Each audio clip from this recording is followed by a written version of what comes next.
আসসালামু আলাইকুম। আজ আমি দেখাবো মিষ্টি কুমড়ার বিচি কিভাবে ভাজি করতে হয়। এটা আমাদের হার্টের জন্য অনেক উপকারী। যাতে একটু লবণ মাখিয়ে নিতে হবে। আপনারা চাইলে লবণ না মাখালেও হবে, লবণ দিলে একটু স্বাদ হবে সেজন্য।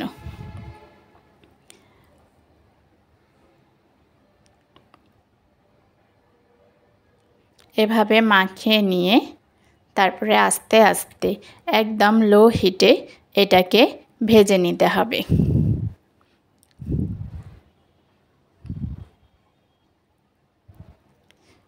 এভাবে নাড়তেই থাকতে হবে, না হলে নিচে লেগে যাবে। ভাজা হয়ে গেলে এরকম একটা কালার চলে আসবে। হয়ে গেল সুস্বাদু মিষ্টি কুমড়ার বিচি ভাজা।